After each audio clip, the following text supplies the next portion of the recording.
පුතා අයබෝන්. පුතා ඔයාලගේ භෞතික විද්‍යාව විෂය නිර්දේශයට අදාළව මේ යාන්ත්‍රික විද්‍යා පාඩමේ මේ යාන්ත්‍රික විද්‍යා පාඩමේ විශේෂිතම හරයාත්මක කොටස් වල ටික ඔයාලට ඉවර කරලා ඉවරයි. හරි? ඒ කියන්නේ මේ යාන්ත්‍රික විද්‍යා පාඩම වැඩි කාලයක් කරන් හොඳට ගණන් හදලා ඒ අවශ්‍ය කාරණා තිතර තියරි ගන්නලා ඉවරයි. හරි? එතකොට අපි ඉදිරියට කරන්න නැත ගණන් හදන එක. හරි? ඒතකොට ඔයාලට ගණන් තමයි එන්නේ. මොකද අපි ගණන් ප්‍රැක්ටිස් වෙන්න ප්‍රායෝගික දේවලුත් එක්ක. දැන් අද පේපර් එක ලියලා ළමයි කියනවා මේක PhD කරපු කෙනෙක්ට හදන්නද ලියලා තියෙන්නේ කියලා. ඒ කියන්නේ යාලා තියරිය විතරයි අරන් ගන්නේ. මේක මේ භෞතික විද්‍යාව නැත්තම් ෆිසික්ස් කියන්න පුතා මේ තියරි නෙමෙයි. හරිද? අර රියැලිටි ඒ කියන්නේ සත්‍ය අපි ඉගෙන ගන්න ඕනේ. මොකද්ද මේ කියන කතාව තුල. පොත් පාඩම් කරලා ගියාට ඇති වැඩක් නැහැ. ගණන් පාඩම් කරලා හදන්න බෑ. අපි ප්‍රැක්ටිස් වෙන්න ඕනේ. එතකොට අද මම ඔයාලට ගත්තා උගන්වන්න අපි මේ යාන්ත්‍රික විද්‍යා පාඩමේ ඉගෙන ගත්තා හුඟක් කොටස් පව් කරාවා. මාස 8ක විතර කාලයක් තුල හුඟක් දේවල් ඉගෙන ගත්තානේ. අපි ගණන් හැදුවේ. හරි? ඒතර මම ගානක් හදනවා, ඔයාලා එක ලියන් හදනවා. නමුත් මේකේ රියැලිටිය සත්‍ය. ඒතර ඇත්ත දේ මොකක්ද කියලා මට මේ පොඩි වීඩියෝ කොටසකින් ඔයාලට උගන්වන්න ඕනෑ වුණා. මොකද්ද මේ වගේ යෙදීම් කියන එක. ඒ කියන්නේ පුතා මේ ප්‍රායෝගික ලෝකයේ භෞතික විද්‍යාව යෙදීම් තුනක් ඔයාලට මම අද ගත්තා. මේක පුතා හමුදාවට බරයි. හරිද? ඒක කියන්න බෑ. හමුදාවට බරයි. නමුත් භෞතික විද්‍යාව අපි ඉගෙන ගත්ත දේවල්. හරි? පළවෙනියට මම ඔයාලට ගණන් තීරණය කරා. මම මේවා මුල ඉඳන් ස්ටෙප් බයි ස්ටෙප් ඒ ගණන් හදලා මේකේ තියරියත් එක්ක මම ඔයාලට විස්තර කරනවා. ඉස්සරෝම මම ඔයාලට ගත්තා හෙලිකොප්ටරයේ ක්‍රියාවලිය. ඔයා දන්නවා. ඉගෙනගෙන තියෙන්නේ. නමුත් පොඩ්ඩක් ඇඩ්වාන්ස් කරලා මොකද දැන් මේ ළමයි කියන දේවලුත් එක්ක ඒ කියන්නේ යාලා අමාරුයි කියලානේ කියන්නේ නේද? ඒ කියන්නේ පුතා අමාරු නෑ. හරිද? ඒ කියන්නේ හරි දේ ඉගෙන ගන්න ඕනේ. හරිද? ඒ කියන්නේ ගැඹුරු සිද්ධාන්ත ගැඹුරට ඉගෙන ගන්න ඕනේ. එතකොට මේ අමාරු නෑ හරි ලේසි. ඒතකොට මේකේ අර අපි ගණන් විතරක් නෙමෙයි. ඒකේ අර අවශ්‍ය සාධක මොනවද? ඇයි මේකේ මේ කොටස් තියෙන්නේ? යාන්ත්‍රික විද්‍යා පදනම මත අපි ඉගෙන ගන්න ඕනේ. යාන්ත්‍රික කියන්නේ property of matter කියන්නේ පදාර්ථයේ ගුණ. හරි? මේක හරි එක්තරා ගුණ තියෙනවා පදාර්ථ කියන ඒවාට. හරි? ඒක කමක් නැහැ පුතා. හරි. අපි දැන් යන් පළවෙනි කතාව තමයි ඔයාලට හෙලිකොප්ටරයේ ක්‍රියාවලිය මම කියලා දෙනවා. මොකද්ද මේ කියලා. ඊට පස්සේ දෙවෙනියට මම ගත්ත හරි ලස්සන කතාව මොකක්ද දන්නවද? මේ අපි ඉගෙන ගත්ත නිව්ටන් තුන්වෙනි නියමය. නිව්ටන් තුන්වෙනි නියමය මොකක්ද කියන්නේ? සෑම ක්‍රියාවකටම විශාලත්වයෙන් සමාන වූ දිශාවෙන් ප්‍රතිවිරුද්ධ ප්‍රතික්‍රියාවක් තියෙනවා. ඒකේ පුතා භෞතික විද්‍යාවේ නියමය මම ගත්තා තුවක්කුවක බෑක්ෆයර් එක ගැන වට කියලා දෙන්න. මොකද්ද මේ කතන්දරය කියලා. හරි ලස්සනයි. ඊළඟ තුන්වෙනියට මම වට කියලා දෙනවා මොකද්ද මේ තුවක්කුවෙන් උණ්ඩයක් ගැන හිටියවා දන්නවනේ. අපි ඒව ගණන් හදලා නැති නේද?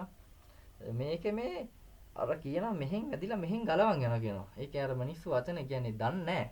කියන්නේ ඇත්තට මිනිස්සු කියනවා මෙහෙන් වැදිලා මෙහෙන් ගලවන් යනවා කියලා කියන්නේ. නමුත් ඒ කියන්නේ මොකක්ද? ඒක මොකද්ද මේ සංකල්පය කියන එක මම ඔයාලට කියලා දෙන්නම්. හරි.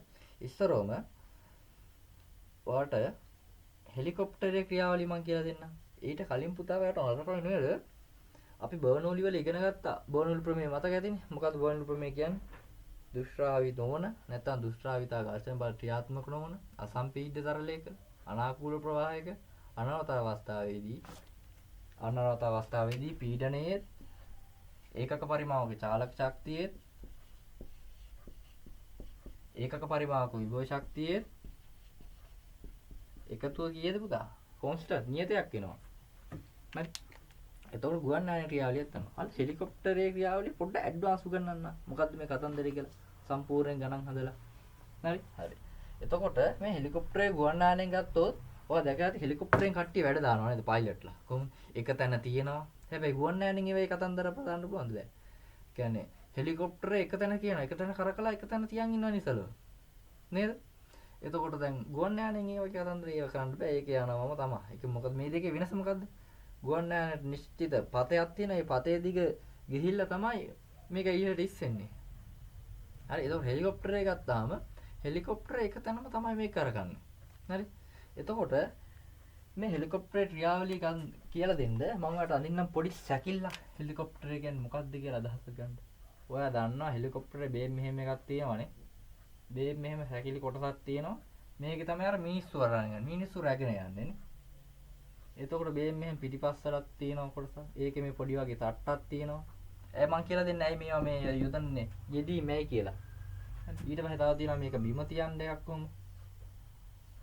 මේක බිම තියන්න එකක් තියෙනවා. හරි. ඊට පස්සේ තව තියෙනවා පුතා මේකේ විශේෂම දේ තමයි මේ තටු දෙක. හරි. මෙහෙම තටු දෙකක් තියෙනවා. හරි. මේක තමයි සරල හෙලිකොප්ටරේ සැලැස්ම. හරි. එතකොට මේකේ කතාව වෙන්න පුතා මෙහෙමයි. හොඳට අහගන්න. මේ හෙලිකොප්ටරේ තටු කැරකෙද්දී මේ තටු වලට ආසන්නයේ තියෙන වාතය, ඒ කියන්නේ ඔක්සිජන්, නයිට්‍රජන්, CH4 හරි ඒවා ගන්නත් පුළුවන්. ඒ වගේ වාතය පුතා සිරස්ව පහළට තල්ලු කරනවා. හරි. මෙහෙම සිරස්ව පහළට තල්ලු කරනවා. මේ තමයි වාතය පහළට තල්ලු කරනවා. හරි. ඒ කියන්නේ මේ තටු අවට මේ වාතය සිරස්ව පහළට තල්ලු කරනවා මේ තටු කරකලා. හරි. මෙයා පුතා වාතය. හරිද? වාතාංශු. හරි. ඒතකොට මේ සිලින්ඩරිකල් ව්‍යුහයකින් තමයි සිලින්ඩරිකල් හැඩයකින් තමයි කෙලිම පාතර එන්නේ. හරි. හරි. මේක කටු කරකනවා. එතකොට මේ තියෙන වාතය පල්ලයට එනවා. නේද? හරි. ඔයාලක දන්නවා. හැබැයි පුතා දන්නවා දැන් මේ පාතට තල්ලු කරන එයා පාටිකල්ස් වල තියෙන වෙලොසිටි එක. ඒ කියන්නේ මොකද්ද? මේ වාතාංශ වලට කියනවා පුතේ මේක වාතාංශුවක් කියලා හිතන්න. මේකට තියෙන ප්‍රවේගයක්. නේද? පාතට තියෙන ප්‍රවේගයක් නේ. ප්‍රවේගයක් නිසා තමයි මේකට පාත් වෙන්නේ. හරි. ඒකත් අපි මම තව එකක් ගන්නවා. මේකට පාතට තියෙන පුතා වෙලොසිටි එක. නේද? මේ වාතාංශ වල තියෙන වෙලොසිටි එක. හරි. ඒතකොට මෙතන මේ ඔක්සිජන් හරිද? නයිට්‍රජන් වගේ වායුන් තමයි පල්ලයට තල්ලු කරන්නේ. ඒ තල්ලු කරන වායුන් වලට තියෙනවා වෙලොසිටි එක. ඒ කියන්නේ ප්‍රවේගයක් තියෙනවා. එතකොට දැන් මේ වෙලොසිටි එක නිසා ඇති වෙන පුතා බලය. ඔයා නිව්ටන් දෙවෙනි නියමය ඉගෙන ගත්ත මොකද්ද? ගම්‍යතා වෙනස් වීමේ ශීඝ්‍රතාවය තමයි. මේකට බලපාන. හරි. එතකොට පුතා දන්නවා මේ සෑම අංශුවක් වුණා පුතේ අංශු ඉතාමත් කුඩා වුණාට ඒකට තියෙනවා නේද මෑස් එකක්. ඒ කියන්නේ ස්කන්ධයක් තියෙනවනේ. උණෑම එකට තියෙනවා ස්කන්ධයක් නේ. එතකොට දැන් ඔයා දන්නවා අපි ඉගෙන ගත්තා ඔයාට මතකද? අපේ පුතේ මේ ගම්‍යතා වෙනස් වීම. ගම්‍යතා වෙනස් වීමේ ශීඝ්‍රතාවය මොකද්ද? බලයයි. නේද? එතකොට පුතා මේ වාත ස්කන්ධය මත මේ මොකද්ද? වාත ස්කන්ධය. මේ වාත ස්කන්ධයක් නේ පුතා මේ ඉතාමත් ලොකු වාත ස්කන්ධයක් පල්ලෙහාට තල්ලු කරන්නේ. වාත ස්කන්ධය මත ඇති වෙන බලයක්. හරිද? පුතා ඒ ඇති වෙන බලය හරිද? ඒ ඇති වෙන බලය පුතා F නම් ඔයා දන්නවා. හරිද? ඊට කලින් මේක පුතා ගුවන් යානයේ ඔයා දන්නවා පුතේ බර සිරස්ව පහළට තියෙනවානේ. උණෑම එක්ක තියෙන්නේ බර. උණෑම එක්ක බර තියෙන පුතා සිරස්ව පහළට mg. මේක mg ගන්න. හරි. උණෑම එක්ක බර තියෙන සිරස්ව පහළට. ඊළඟ පුතා අපිට මොකක්ද නැත්තේ? මේ ගුවන් යානයේ උඩට යවන්න අවශ්‍ය බලය. මොකද්ද ගණනය කරන්නේ? උඩට යවන්න නැත්තේ බලය F කියන බලය. හරි. මේ F කියන බලය තමයි උ නැත්තේ. මේ බලය තමයි හොයන්න නැත්තේ. ඒ කියන්නේ තටු කරකලා උඩට තල්ලු කරන්න අවශ්‍ය බලය උ නැත්තේ. හරි.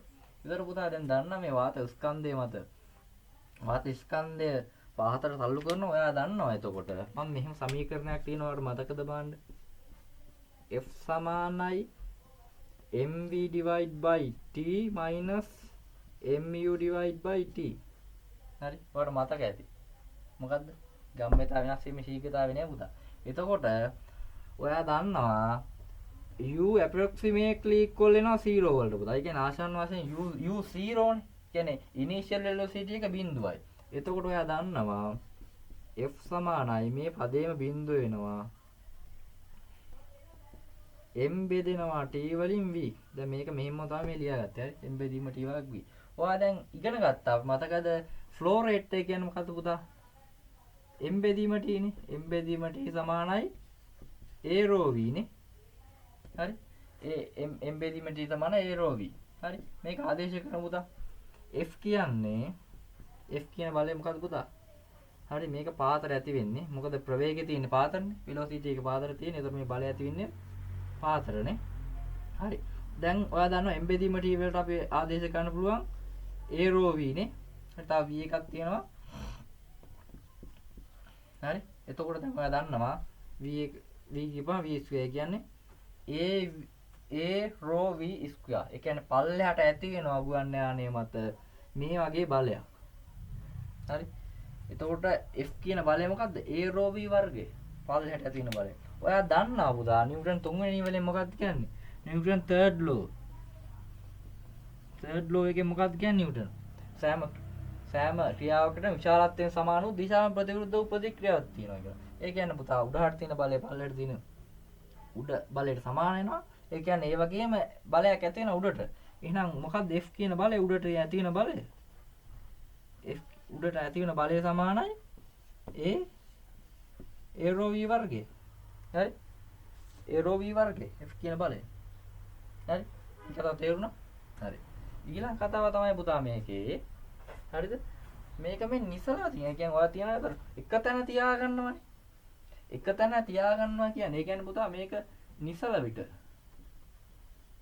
විට. ඒ කියන්නේ පුතා අර එක තැන තියාගද්දි අර එක තැන මේක තියාගන්නේ. තටු කැරකෙනවා මේක හෙලවෙන්නේවත් නැහැ. යන්නේ නැහැ. නිසල විට ඔයා දන්නා පුතා F සමාන වෙනවනේ mg වලට. ඒ කියන්නේ උඩට තියෙන බලය සමාන වෙනවා පල්ලෙහාට. හරි. ඔයා දන්නවද F කියන්නේ කීයද? a rho v square නේ ඒක සමානයි mg වලට. හරි. දැන් බලන්න velocity එක හොයන්න. කොහොමද v square සමානයි mg over a rho. හරිද? a rho දැන් v එතකොට v ගන්න පුළුවන් අපට mg බෙදුවා a rho වල square root එක වර්ගමූලය. බේම් පුතා අවශ්‍ය velocity එක. ඒ කියන්නේ මේ නිසලව තියාගන්න අවශ්‍ය velocity එක මොකද්ද? මේ ප්‍රවේගයක් ඕනේ. හරි. ඊට පස්සේ අපි හිතමු පුතා මේ මේ හෙලිකොප්ටරේ ඉහළට යනවා කියලා. ඉහළට යන විට. හරිද? ඉහළට යන විට. හරිද? බලන්න ඉහළට යන විට. හරි ඉහළට යද්දී පුතා ඉහළට යන්න වෙන බලය F. ඔයා දන්නවා ඒක. ඒතකොට පල්ලෙහාට තියෙන මොකද්ද? mg තියෙනවා. හරිද? ඒක සමාන වෙනවා ma වලට. මොකද්ද F සමානයි ma. හරි. F කියන්නේ මොකද්ද පුතා? අපි මේක තව සුළු කරන් ඉමු. F සමානයි ma ධන mg නේ. හරි. මේක මම තව පොඩ්ඩක් සුළු කරන්න. m එළියට ගත්තාම අපට a ධන g ලියා ගන්න පුළුවන්. ඒක තමයි F. හරි. එතකොට පුතා F අපි දන්නවා. F මොකද්ද? a rho v square නේද? a rho v square. දැන් මේ අපි v හොයමු. මොකද මේ උඩට යවන්න වෙන බලය අපි දන්නවා. a rho square F සමානයි m වරක් a ධන g නේ. g කියන්නේ acceleration to gravity. ඒ කියන්නේ gravitational acceleration ගුරුත්වාකර්ෂණය පුතා. හරි.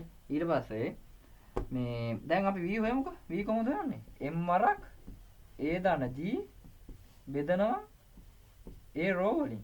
මේකේ වර්ගමූලයට වෙනවා අපිට බේම් velocity එක v කියලා. ඒ කියන්නේ එතකොට මේක මෙතන පුතා මේ a කියන්නේ තටුවල සපල වර්ගඵලය. a කියන්නේ මොකද්ද? තටුවල සපල වර්ගඵලය. තටුවල සපල වර්ගඵලය. හරි. a කියන්නේ. ඒතර rho කියන්නේ මොකද්ද? rho කියන්නේ air density එක. ඒ කියන්නේ වාත ඝනත්වය. v කියන්නේ මොකද්ද පුතා? velocity එක. ඒ කියන්නේ ප්‍රවේගය. හරි. මේක තමයි සම්පූර්ණ හෙලිකොප්ටරේ කතාව. හරිද? හරි. එතකොට පුතේ මේක තව මේ දැන් තමයි මේ කතාවට යන්නේ. හරිද? දැන් මේකේ පුතා ඔයාලට පේනවද මේ අත්තටු දෙකක් තියෙනවා. හැබැයි පුතා අත්තටු මේකේ එකමයි. තව එකක් තියෙනවා පුතා මේ අත්තටු මෙහෙම දාන්න පුළුවන්. තවත් දෙකක් මෙහෙම දානවා පුතා. හරිද? තවත් දෙකක් දානවා. මේක කැරකෙන්නේ පුතා දෙපැත්තට. මම මේක ආයෙ මකනවා. හරි. දැන් මේක පැහැදිලි ඇතිනේ. මම මේක මකනවා. මකලා අවශ්‍ය කාරණේ පැහැදිලි කරගන්න ආය අඳිනවා හෙලිකොප්ටරයක්. හරිද? හරි. හරි. මේක තමයි හෙලිකොප්ටරේ. හරි මේක තමයි හෙලිකොප්ටරේ. මේ පුතා එක තඩුවා මේක තඩුව. හරි. මේක පුතේ තවත් තඩු දෙකක් දානවා මෙහෙම. මෙහෙම. හරි මෙහෙම එකක් දානවා. පුතා ඒතකොට මේක මෙහාට කැරකෙනවා නම් මේ කැරකෙන්නේ මෙහාට. ඒකට හේතුව තමයි මේක මේ සැකිල්ල කැරකෙන එක වළක්වා ගන්න තමයි මේක දාන්නේ. හරිද? එහෙම දෙපැත්තට කැරකෙන්නේ නැත්තම් තමයි පුතා මේ මෙතන පිටිපස්සට තටු කැල්ලක් දාන්නේ. හරි. එහෙම තමයි මේකේ සමතුලිතතාවයේ කැරකෙන තු බැලන්ස් එකේ අරන් යන්නේ. ඒතකොට ඔයාලට කතාව තේරුණාද? කොහොමද මේක ආවේ? හරි. නිසල වෙද්දි අපි දැම්ම මෙතන ගම්මතාව වෙනස් වුණ ශීඝ්‍රතාවය බලයයි දාලා අපට ඒ ආව දැන් අපට F කියන බලය ආවා a rho v square කියලා. හරි. ඊට පස්සේ අපිට මේ v velocity එකක් ආවා නේද? හරි. මේ කතාව තේරෙන්න ඇති කියලා මට ඔයාලට හිතෙනවා. හරිද? ඊළඟට අපි කතා කරමු පුතා. ඊළඟට කතා කරමු අපි මොකද්ද මේ අර තුවක්කුවක. දැන් අපි කතා කරන්නේ. දැන් මේ කතාව හරි මම මකනවා. අපි බලමු දැන් දෙවෙනි කතාව මොකද්ද මේ තුවක්කුවේ බෑක්ෆයර් එක කියන්නේ කියලා. හරි. තුවක්කුවේ බෑක්ෆයර් එක කියන්නේ මොකද්ද? හරි. හරි. පුතේ ඔයා දන්නවා ගම්මතා සංසිද්ධි නියම මතයකනේ. මොකක්ද කියන්නේ? පද්ධතියක් මත බාහිර අසයුතු බලයක් ක්‍රියා කරයි නම් එහි රේඛීය ගම්මතාව සංස්ථිතික වේ කියලා කියනවානේ. මොකද්ද? පද්ධතියක් මත බාහිර අසයුතු බලයක් ක්‍රියා නොකරයි නම් එහි රේඛීය ගම්මතාව සංස්ථිතික වේ කියලා කියනවා. හරි. ඔයා හිතන්න මේක තමයි පුතේ ගන්න එක. හරිද? බියෙන් ගන්න එක. හරි. ඒක තමයි තුවක්කුව. හරි. ඔය කැඩිට් කරපු ළමයි එහෙම ඇතිනේ වෙඩි තියලා ඇතිනේ. නේ. ඔය කැඩිටින් කරපු ළමයි ඇති. හැබැයි ඔය අපි කරපු කාලේ තිබ්බා 2019 පස්සේ තිබ්බද නැද්ද කියලා නම් මට මතක නෑ පුතා ඈ. හරි මේක හිතන්න ගන්නේ කියලා. හරි මේක තමයි බට් එක. හරි මේක තමයි මැග් එක. හරි මේක තමයි මේ කොකා කියලා හිතන්න අපිට මේ අදාළ නෑ. හරි පුතා මේ ගම්මතා සංස්ථිති නීමේ ගමු. හරි දැන් පුතා උදන්න බුලට් එක මේකෙන් වෙඩි තියද්දී බුලට් එක කොහොම යනවා එළියට. හරි බුලට් එක කොහොම යනවා. මේක පුතා කැරකීමකින් තමයි එළියට යන්නේ. හරිද? හරි. එතකොට ඔයා දන්නවා මේක එළියට ගහද්දී පුතා ඒ වගේම පිටිපස්සට බෑක් ෆයර් එකක් එනවනේ. ඒක තමයි පුතා ගම්මිතා සංසිද්ධි නියමය කියන්නේ. ඒ සංසිද්ධි නියමයට අනුව පුතා මේක ඒකදී පද්ධතියක් වෙනවනේ. හරිද? එතකොට මේක ඉස්සරහට තියනවා පුතා. දැන් මේක ඉස්සරහට යද්දිම මෙතන තියෙනවා වෙලොසිටි එකක්. හරිද? ඒ ප්‍රවේගයක් නිසා පුතා පිටිපස්සට ඇති වෙනවා බලයක්. ඒ කියන්නේ වෙලොසිටි එකක් තමයි තියෙන්නේ. හරි? අපි හිතමු මේක v මේක u කියලා හිතමු. මේක u කියලා හිතමු. අර තියපු ගාම ටක් ගාලා ඇති වෙනවා පිටිපස්සට බලයක්. හරි? එතකොට ඔයා දන්නවා මේ ගම්මතා සංස්ථිති නියමයේ අනුව පුතා m u equal වෙනවනේ m e වලට. නේ දැන් හිතන්න මම මෙහෙම දෙයක් කරන්න m දෙපැත්තෙන් බෙදන්නම් u සමානයි mv මෙහෙම m වලින් බෙදන්න. හරි ඕම් හරි ලස්සන වැඩක් වෙනවා. ඕම් බලන්න පුතා ඈ u සමානයි v වෙනවා නේද? ඕම් බලන්නකෝ වෙන වැඩේ u සමානයි v වෙනවා. ඔයා හිතන්න මේ v 970යි mms වෙනස් කියලා. හරි ඉතර පුතා ඉස්සරහට යන වෙලොසිටි එක 970යි. එහෙනම් පිටිපස්සට යන්නේ කීයද? ඒකත් 970 වෙනව නේද? ඒකත් එක්ක කරනවා. එතකොට එහෙනම් මොකද්ද? මේ යන වෙලොසිටි එකම තමයි බෑක් ෆයර් එකකට තියෙන්නේ. කොහොමද? එතකොට ඒ කියන්නේ මේ යන වේගෙටම මේකත් වැදෙනවා. හරිද? එහෙනම් තුවක්කුවේ උණ්ඩෙන් තියන්නේ තුවක්කුවෙන් ඒක එකෙන් වැදුණු දූ මැරෙනවා. හරිද? ඕකට හරි ලස්සන උපක්‍රමයක් යොදලා තියෙනවා. මොකක්ද දන්නවද? පුතා මේ තුවක්කුවේ උණ්ඩේ බර වැඩි කරලා තියෙනවා. හරිද? මේ ඔයා හදන තබ කොප් වලින් වගේනේ. ඒතකොට පුතා මේ වගේ මේ උණ්ඩේ බර වැඩි කරන්න තමයි බර වැඩි කිරීමෙන් තමයි මේක පාලනය කරලා තියෙන්නේ. කියන්නේ බෑක් ෆයර් එක පාලනය කරලා තියෙන්නේ මේකෙන්. හරිද? ඒතකොට එක එක තුවක්කු වල වෙනයි. නමුත් මූලික කතන්දරේ මේක. හරිද? ඒතකොට මේ u v ට equal වෙන එක වළක්වා ගන්න තමයි මේ උණ්ඩේ බර වැඩි කරලා හදලා තියෙන්නේ.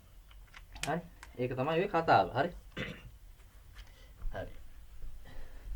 ඊළඟ එකට අපි යන් මොකද්ද මේ කතාව කියලා? හරි ඊළඟ කතාව තමයි හරි ලස්සන කතාව.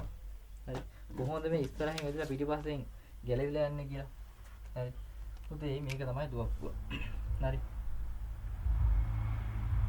මේක තමයි දුවක්කුව. හරිද? හරි. ඔය හිතන්න මේක මම සරල ගත්තේ. හරි. දුවක්කුවක බටේ විතරක් මං අදින්න. මේක තමයි කොකා. නේ කොකානේ මාන බලතන. හරි. පුතේ මෙතනින් එළියට තමයි මේ යන්නේ මේක. මේකෙනින් එළියට තමයි මේ උණ්ඩේ යන්නේ. හරිද? හරි. මේකෙන් එළියට උණ්ඩේ යනවා. තාපුවම මෙතන ස්ප්‍රින් එකක් තියෙනවා. ඒකෙන් තල්ලු කරලා දෙනවා. මේක එළියට යනවා. හරි. එතකොට ඔයා දන්නවා පුතා ඕනෑම එකකට තියෙන ස්කන්ධයක් නේද? ඕනෑම දෙයකට තියෙන ස්කන්ධයක්. මේකේ ස්කන්ධය පුතා M. ස්කන්ධය M. හරිද?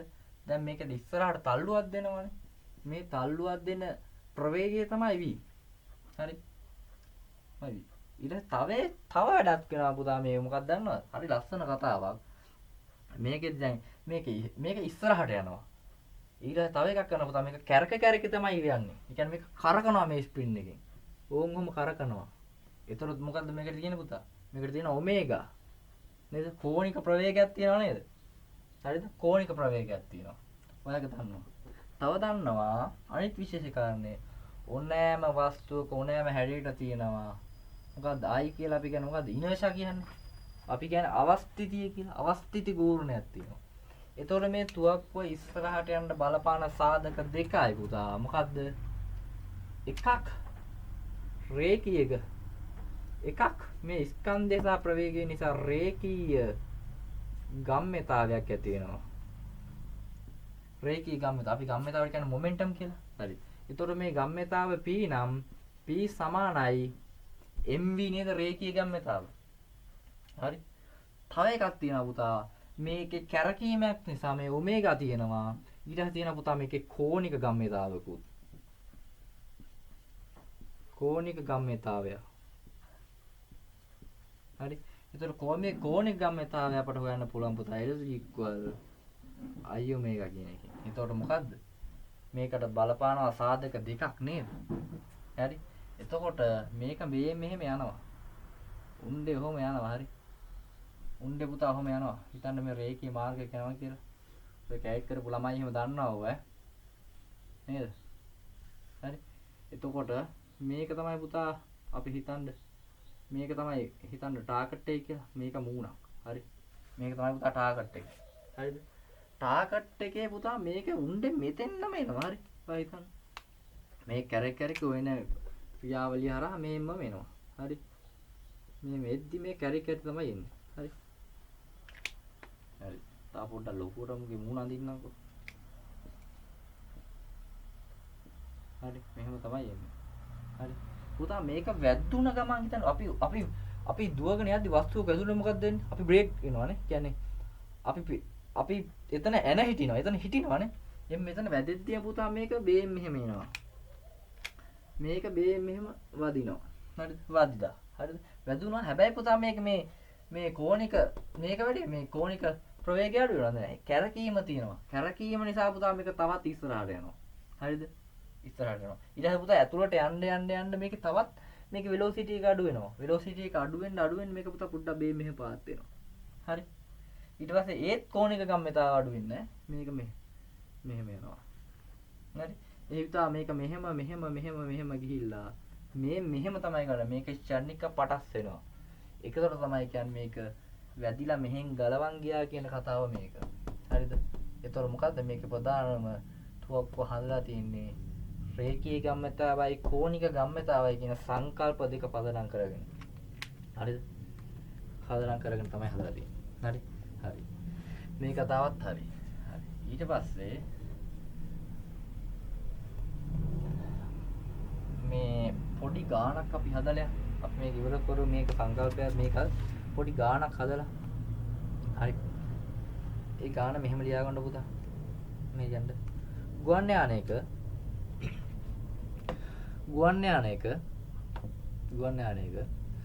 තටුවේ ඉහළ ප්‍රවේගය තටුවේ ඉහළ වාතය ගලන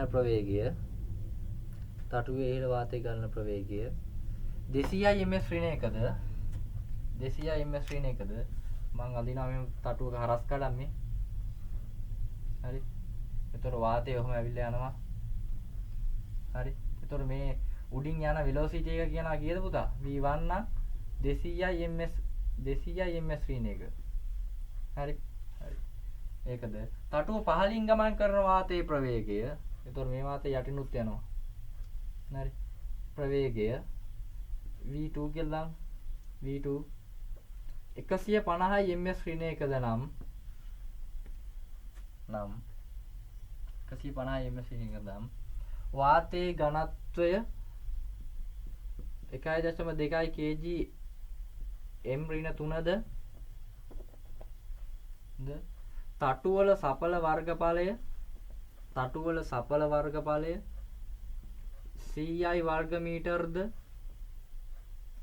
CI වර්ග මීටර්ද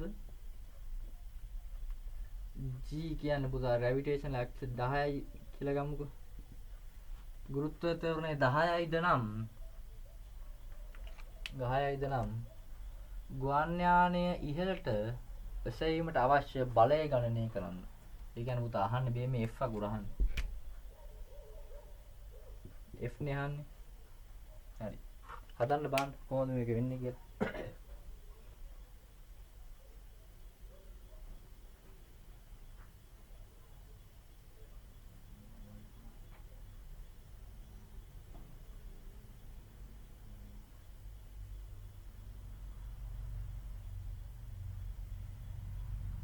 හදන්න බලන්න පුතා මොකද්ද මේ කතාව කියලා.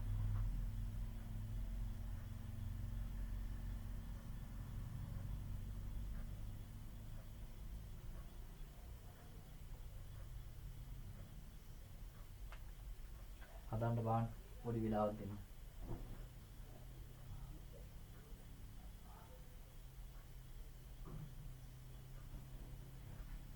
හරි. කොහොමද පුතා මේක වෙන්නේ?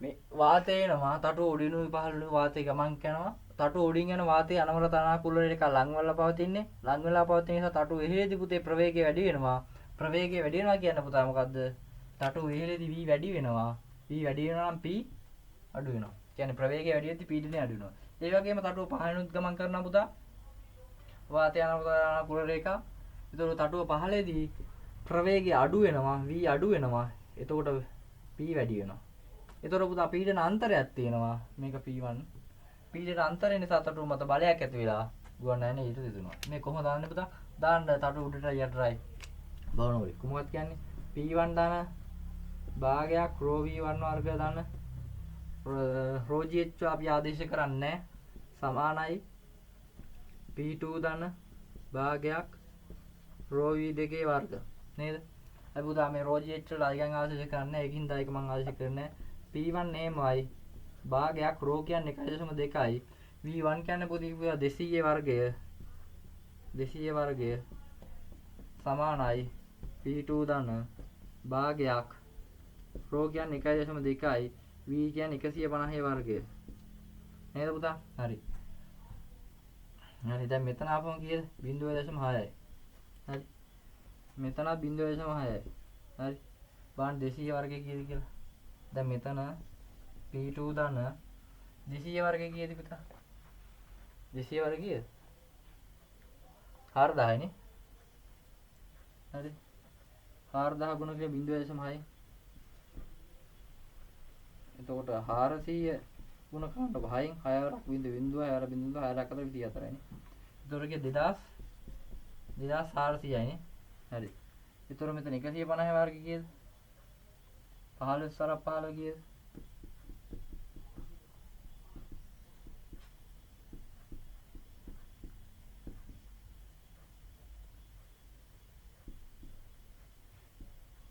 දෙසිය 25යි නේද 225යි හරි 225යි බිඳුව එතකොට 225යි බිඳුව ගුණ කරන්නකො 6යි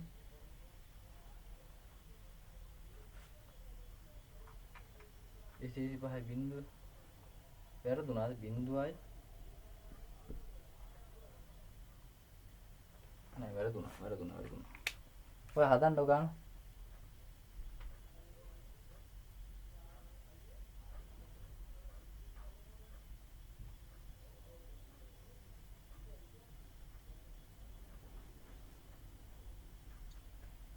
හරි අපි බලමු මේක කැල්ලකින්ම හදලා.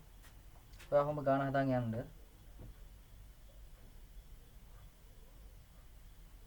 කොහෙද කැල්ලේ ඉන්නේ?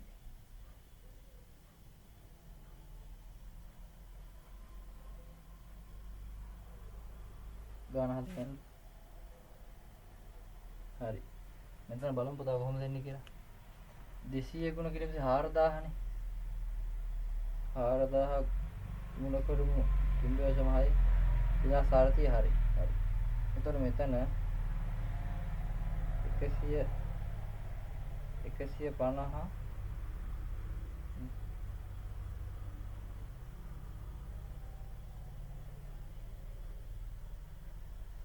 මෙතන පුතා 40000 නේද?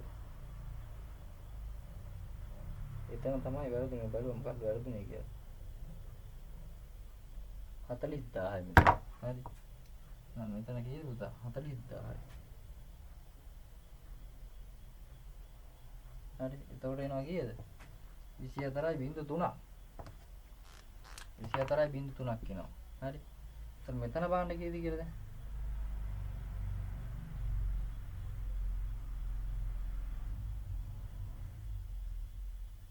මෙතන ඉන්නේ කීයද පුතා? P2 ධන 13.500ක් එන්නේ. හරි. 13.500. හරි. දැන් බලන්න. දැන් බලන්න P2 අන්තරය කීයද කියලා. හරි. ඒතොර එනවා පුතා P2 ඍණ මේ ගන්න P2 ඍණ P1 එනවා මෙතන 24යි බිංදු 3ෙන් අඩු වෙනවා 13.500. කීයද බලමු අපි. 24යි බිංදු 3ෙන් අඩු වෙනවා 13.500. එතකොට එනවා 10.500. එතකොට ඩෙල්ටා P කියලා ගමු පීඩන අන්තරය සමානයි 10යි 500යි පැස්කල් කියලා එනවනේ. පීඩන අන්තරය දන්නවා. දැන් ඔයා දන්නා උදා පීඩන කියන්නේ මොකද්ද? පීඩන සමානයි බලය බෙදන වර්ගඵලයෙන්. නේ? දැන් මෙතන දන්නවා 10යි 10.500 තමයි. 10.500 මේ මෙහාට යමු. 10.500. එතකොට මේ මෙහාට ගිහුවම ගුණ කිරීම වෙනවා. කීයද එතකොට? ඒරියා එක 100යි. 100යි නේ. ඒතකොට F බලය එනවා. එතකොට F කීයද පුතා? 105 ගුණ කිරීම 10 4යි නිව්ටන් F නේ. හරි. ඒ වගේම ඔයා දන්නවා F සමානයි mg නේ පුතා. එතකොට අපිට එනවා මේ අවශ්‍ය ස්කන්ධය. හරි. එතකොට m කීයද එන්නේ? බිංදුවක් අඩු වුණාම g කියන්නේ මේකනේ. 105 ගුණ කිරීම 10 3යි kg. මේ මුදා උත්තරේ. හරි. මේක හදාගන්න.